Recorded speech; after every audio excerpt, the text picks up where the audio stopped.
Well, hello there.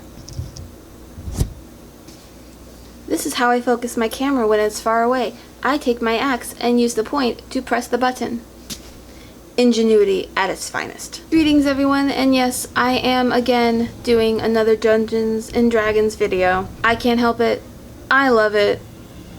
It's been in my brain, and we just got Game of Thrones to come back a day or two ago, depending on how fast I can edit this video. So I thought, why don't we sort some Game of Thrones characters into Dungeons and Dragons classes?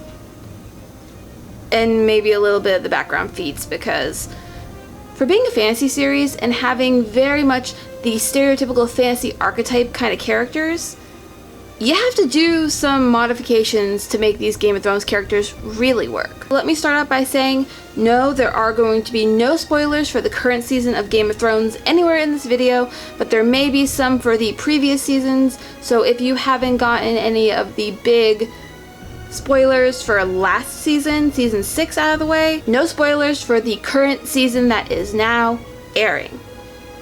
Okay? For the past couple D&D videos I've done, I've stuck just to 5e. There's going to be a little variation in this one, simply because my Mother of Dragons was really difficult to find something to make her fire resistant. But we'll get to that. We're going to start with the very archetypical kind of characters that just fit smoothly into some D&D classes. See, I prepared and everything. I have notes. Let us start with what is probably one of my favorite of all-time characters in this entire series, Arya Stark. Now, Arya is definitely one of those ones that fits the base build of a D&D class. She is definitely a rogue, duh, and she would definitely be the assassin, again, duh. To make her a bit more of the faceless man sort of thing, I would definitely take the feat to be a master of disguise, because then she can do the disguise kit and she can observe people for a short amount of time to become that person, which is exactly what the faceless why can't I say faceless? Struggle. Which is exactly what the faceless men do. Arya is pretty much to a T the rogue assassin. I mean, if you've seen any of the later seasons of Game of Thrones, Arya's amazing. Arya's so amazing. And I won't spoil anything about anything, but oh my god, Arya Stark is a girl after my own heart. If you guys think of anything else that would make Arya Stark an even better rogue assassin, please let me know, because I want her to be perfect. But I do think if you do the rogue, assassin, master of disguise, you get a pretty base level build for the faceless man assassin of Arya Stark. Going into the second character that has a very easy slot into D&D classes, we have the famous Jon Snow. Now, Jon Snow is a ranger, because of course he is. That's what he does. That's what he is. He is a ranger. And I was trying to figure out what kind of ranger he would be. I did go into the Unearthed Arcana, and I saw that there was a spirit path for the ranger. Now, I'm not saying Jon Snow is anywhere near spiritual. I'm saying that that path is a very guardian type path. He is the guardian of something, and Jon Snow is the guardian at the Wall of the North. So I feel like it fit very well. Also, when you take the path of the guardian, you get a spirit animal, and we know the Starks and their dire wolves. So it gives a very good way of getting a dire wolf to be around all the time for Mr. Jon Snow, whether or not they ever let any dire wolf live. My biggest pet peeve of anything in Game of Thrones is how much they kill the wolves. Now, for Jon Snow, given how his journey through this entire series has been, I would also take the feat for inspiring leader, because Jon Snow, hang on, this is getting less than family friendly. We're not actually on HBO, people. Jon Snow is very much the inspiring leader. Whether he's good at it or bad at it is debatable depending on who he's talking to, but he very much is a monologuer who says things to make people feel inspired, more or less. You can also just kind of level up his animal handling, which would give that idea of the direwolf thing, but if you do the guardian path, you get the spirit animal, which listens to them anyway, and you can just go with that. The Starks, pretty much archetypical characters. They make it really easy for me. They make my job so smooth. Now I'm going to talk about the Red Priestess. Yes, we are skipping all of these really big main characters and going to the Red Priestess because, you know, she made a lot of sense to me. I knew exactly what she was going to be. Now, I chose the Warlock for her because Warlocks are more of a spellcaster type, and she does seem to have more of a magic thing going on than a Paladin would. And also, Paladins tend to be the greater good, which I would not call killing children. Just saying. For her otherworldly patron, I would do the Great Old One because her god does sound a lot like that. He is one of the old gods, not one of the old gods and the new, so having it be a Great Old One fits very well. And this also helps with her visage, as she can get those kind of spells later on as a warlock, and you know, her patron can easily give her eternal youth looking things. She's a weird lady. I would also, for her, actually have the background type of the Alkalite because that is literally her entire point. Melisandre is not much else other than a priestess. We haven't seen her do anything that was not related to her god. So while, again, Paladin does fit for that, Paladins generally go towards a less murdery stab of good people kind of path.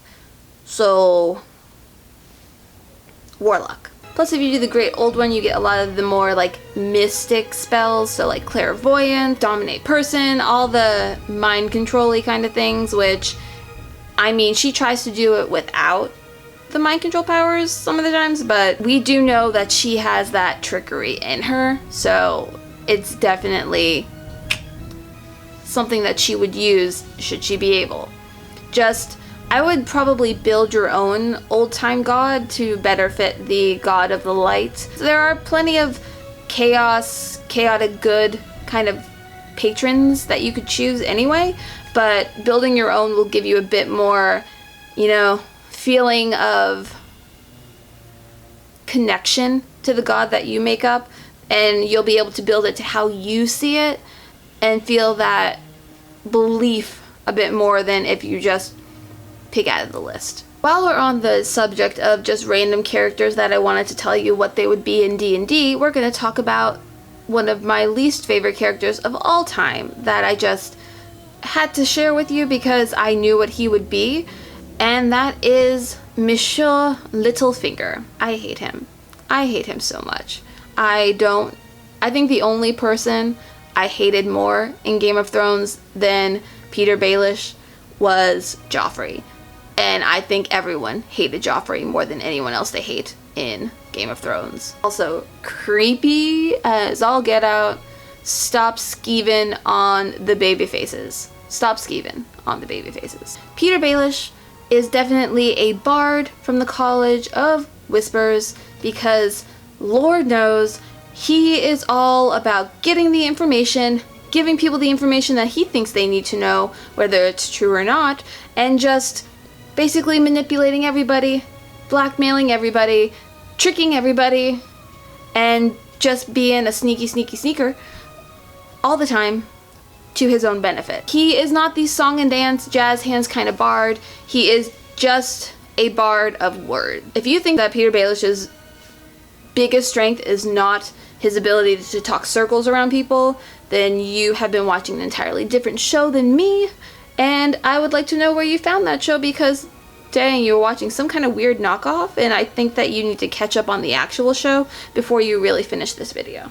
I would definitely either give him a politician or charlatan kind of background because you get much of his build-up from that kind of thing. So the charlatan gives him more charisma, it gives him a more focus on, you know, the trickery aspect, but the politician gives him the smarts and the background of being able to know how to maneuver his way through court, and so it's a balance, and you can definitely add some feats in there to really make it the level that you're going for, but I would just always, anytime you level up, focus on charisma, intelligence, and wisdom, and deception. You know, Always charisma.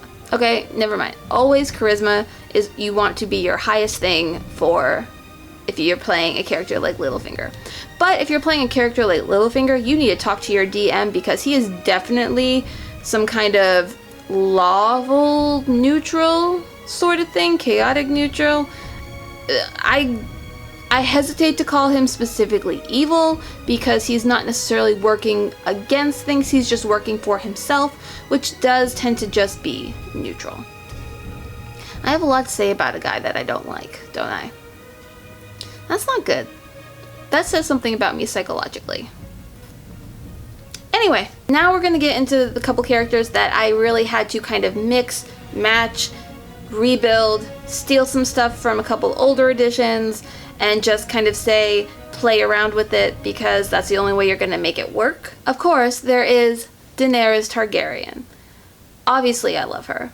I would not have a wig and a dress and have gone to all the trouble to dress like her if I didn't like her. I even have the Emilia Clarke dark eyebrows.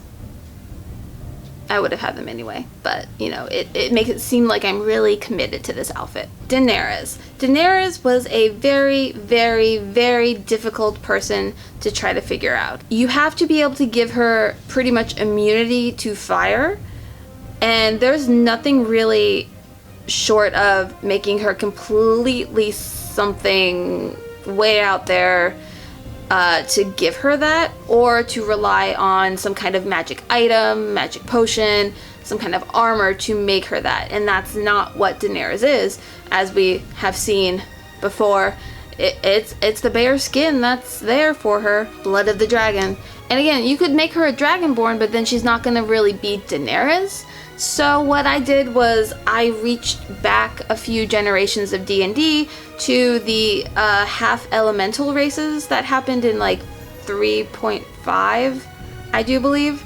And they had fire elementals, like half fire elementals, which will give you the max fire resistance that you can possibly get without actually going the magical item, magical armor, magical something route. That would have to be like added on. So you would have to adapt that half fire elemental to 5e to make it work, but it's not that hard to do, and you would just have to kind of make sure you're not overpowering it to the point where your friends hate you because you're too OP. Race of Daenerys aside, you also have to think about like what kind of class is she gonna be. There's a lot of different things that you could do. My idea was mainly a paladin, simply because in a lot of contexts when you read about the different things of paladins, they are the beacon of hope. They are the, you know, the shining light leading forward.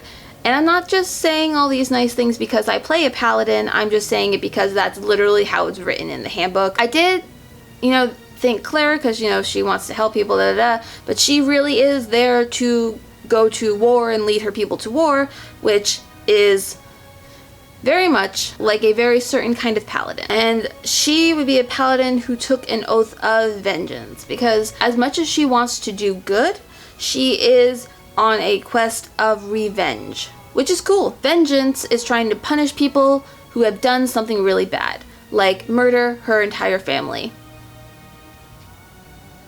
and steal her throne. Yeah, Paladin, Oath of Vengeance kind of really is that warrior on a mission kind of thing. So if you do the fire elemental race with the Paladin, Oath of Vengeance, add in also I think the inspiring leader feat and maybe a couple animal handling things, because she does have to command dragons. It's really hard to do the dragon thing in D&D because all of the dragon races are pretty much sentient and do not want to listen to anybody. So you would have to work out a way with your DM to really let you do that, because you could do pseudo dragons and do the familiar kind of thing, which is cool. You just won't get quite the same feel as the big giant dragons that Daenerys gets to ride on. You will just have like the baby dragons, which is pretty nice. To be fair, I would settle for some baby dragons in my life. I would settle for one baby dragon. I would settle for the fake imitation little baby dragons that they used for the Triwizard Tournament in Harry Potter. I would settle for that. The next character I have is just one that I was doing for fun. It's not specifically character, it's more of the entire race of people, which are the Dothraki. So Khal Drogo, you could build Khal Drogo. He is definitely a barbarian. I would make sure he is a master at being on a steed. I would definitely make sure that he took a feat of being a mounted combatant. Again, I'm not the best at saying all the words, but a mounted combatant, which means he is great at fighting on horseback or on any kind of steed, but specifically, if you're doing Dothraki, it would be horseback. So that, and adding a couple other kinds of things, again, barbarian. When I was looking at the barbarian stuff, the Unearthed Arcana did have a zealot option, which I thought was really cool for the Dothraki, because they are like hardcore for their horse god. And so you can really kind of push that if you take that route, and it gives you a lot of really cool stuff that goes along the lines of worship, which is, for as much as they are just wandering nomads, they are wandering nomads for their horse god. That's why they ride horses. That's why you want to be a mounted combatant. Yeah. Barbarian, zealot, mounted combatant, lots of tanning oil. If you wanted to do something a little different, you could modify one of the monster races into a Dothraki race if you wanted to kind of mix it up a little bit. These guys are a really good base for building Dothraki if you wanted to make it like its own race of stuff in D&D. These are something that I cannot very well pronounce, but looks like Yankee. We're just gonna go with that. Please, if you know how to pronounce this, write a phonetic pronunciation in the comments, because Yankee. If you took the warriors of these, they are technically lawful evil, so I would change it to lawful neutral maybe, or chaotic neutral, because the Dothraki aren't bad people per se. Like, they aren't going out there to specifically be destructive, that's just their way of life. And so I wouldn't make them evil, I would just make them neutral. They're out for themselves and nothing else. But I do like these guys as a base. They are just plain warriors, and if you add in the steed, they would make a really cool way to kind of really customize the Dothraki in a Dungeons and Dragons kind of way. Or you can just do the barbarians. But if you want to make it a playable race, I would take a look at these guys. They are in the monster manual, and just kind of play around with it and see how you can make it a playable character for you to make it, you know, again, add the barbarian in there as a class and add the steed combatant, like the mounted combatant, as a feat, and you'll get a really awesome kind of well-rounded Dothraki. Now, the final thing I wanted to talk about in this video, because obviously I can talk on and on about Dungeons and Dragons and different kinds of fantasy things for as long as I possibly can, let's talk about the White Walkers. Now, the White Walkers are zombies, but they're frozen zombies.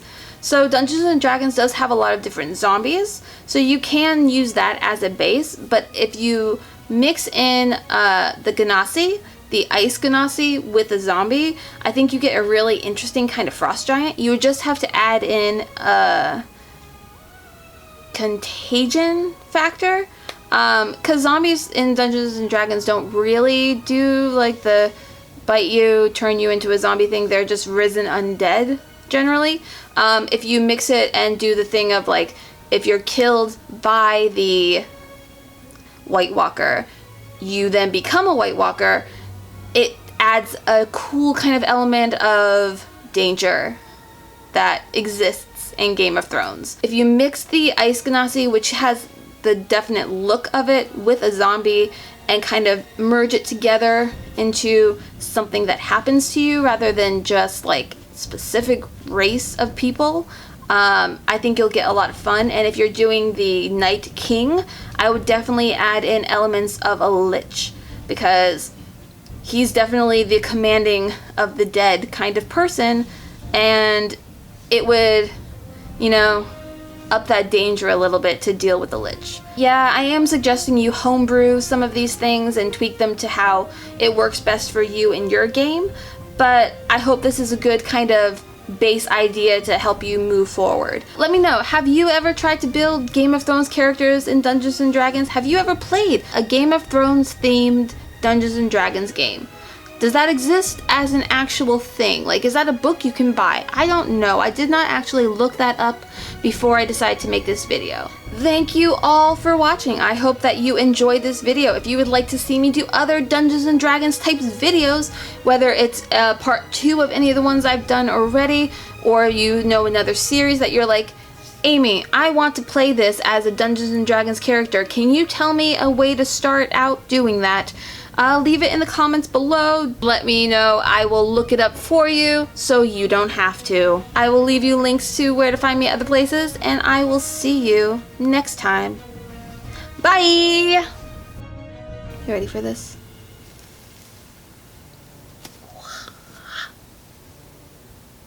Magic! It's amazing how different it looks when you have dark hair. And I'm Amy again.